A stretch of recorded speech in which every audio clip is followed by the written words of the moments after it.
A literature review is an objective, concise, critical summary of published research literature relevant to a topic being researched in an article. A good literature review will order articles and books to focus on unresolved debates, inconsistencies, tensions, and questions in a research field.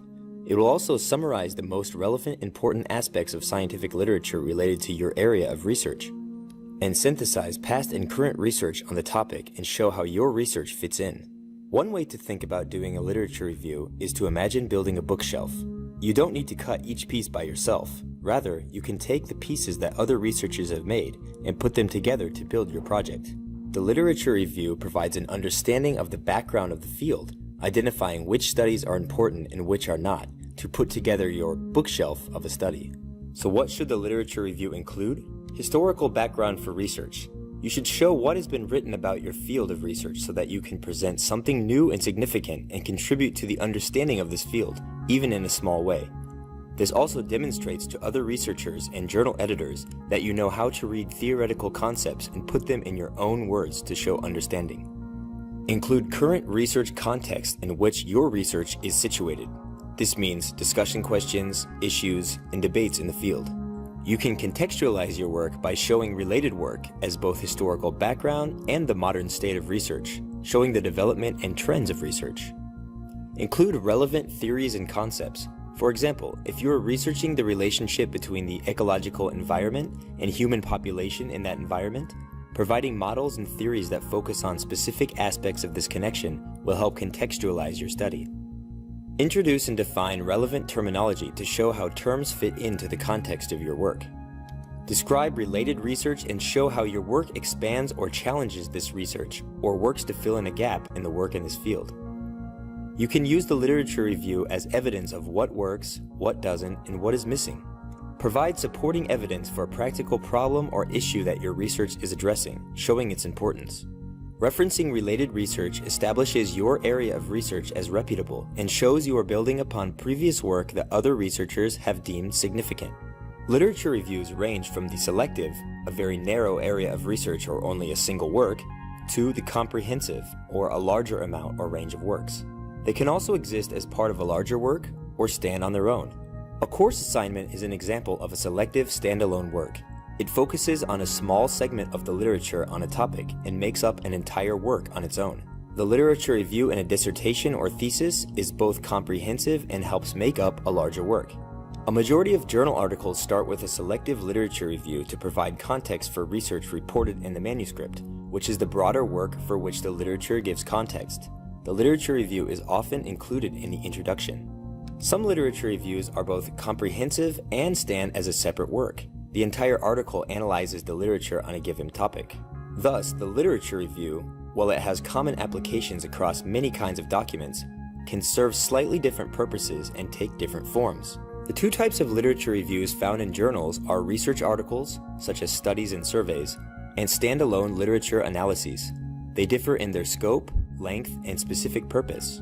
The literature review found at the beginning of a journal article is used to introduce the research related to the specific study and is found in the introduction section, usually near the end. It is shorter than standalone reviews because it must limit its scope to very specific studies and theories that are directly relevant to this study.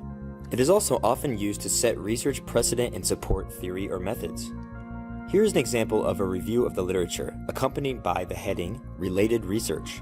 This section is 4 paragraphs in length and cites 4 to 5 sources, or roughly 1 source per short paragraph. This is fairly standard for a literature review introducing an article or study.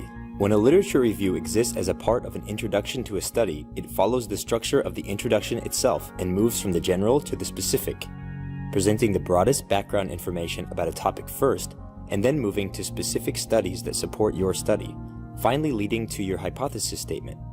The literature is often indistinguishable from the introduction itself, introducing the background and defining the gaps your study aims to fill.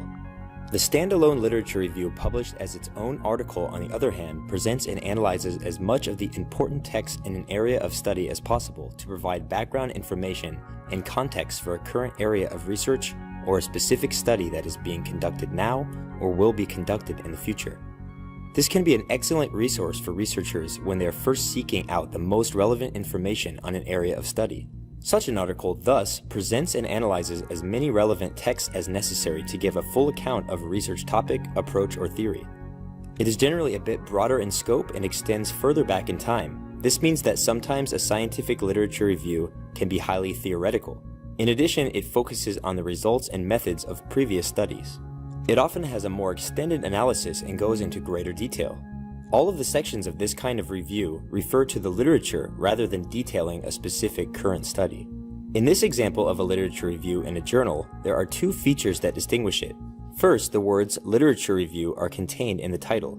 While it is not necessary to include this exact term, many literature reviews do indicate the type of article in their title. The second feature one notices is the length of the text. It is much longer than the literature review that introduces a study. The headings indicate what kind of literature is being discussed and how it contributes to the topic. At the end of the review is a conclusion that once again explicitly ties all of these works together to show how this analysis is itself a contribution to the literature. So how do authors turn a network of articles into a coherent review of relevant literature? Writing the literature review is not usually a linear process. You will often need to go back and check the literature while reformulating your ideas.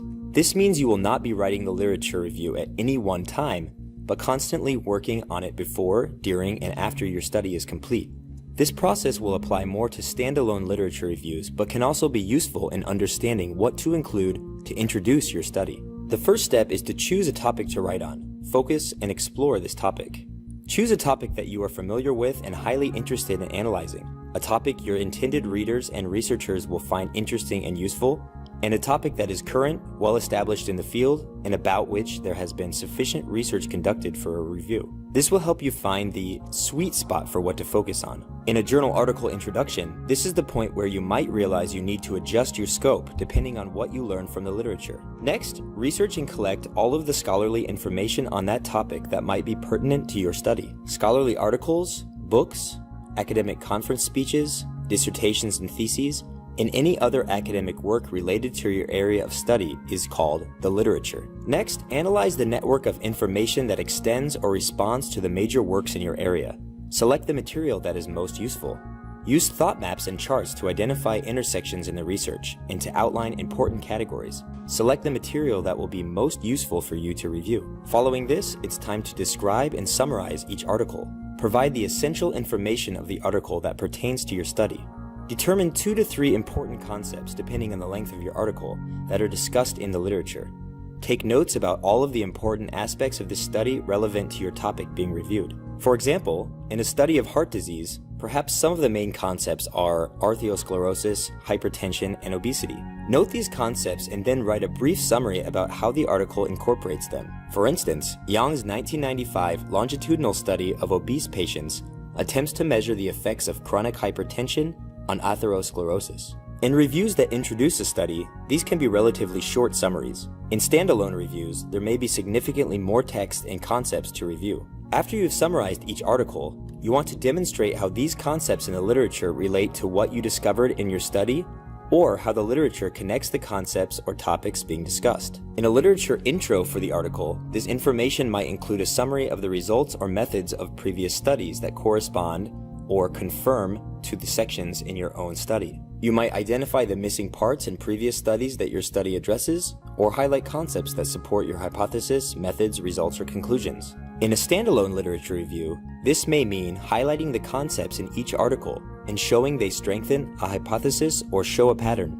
For example, you might identify any unaddressed issues in the previous studies.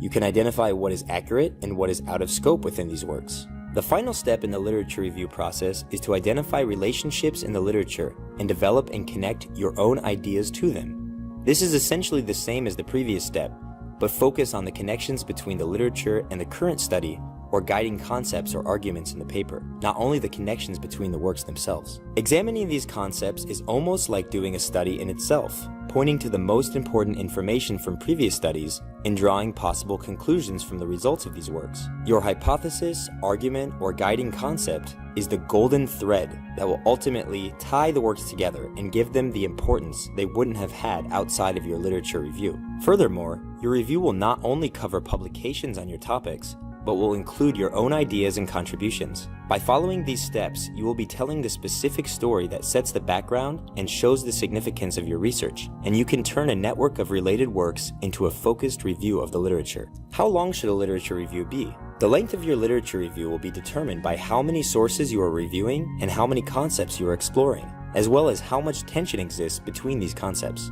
A standalone literature review can be anywhere from 2 to 3 pages to an entire book in length. For a separate article, this section is usually no more than 2 to 4 paragraphs maximum. How many sources should I review? The amount of articles you review will be heavily determined by how broad or narrow your topic is, how in-depth you want to explore an issue, and perhaps how much consensus or disagreement exists in this area. In a standalone review, the number of works reviewed might be anywhere from 5 to 15, and up to 30 or more in a full book of literature review. Whereas a journal article usually has fewer than 5 sources and does not go into great depth, but often focuses on the most important points. Here are some tips for creating a stronger literature review.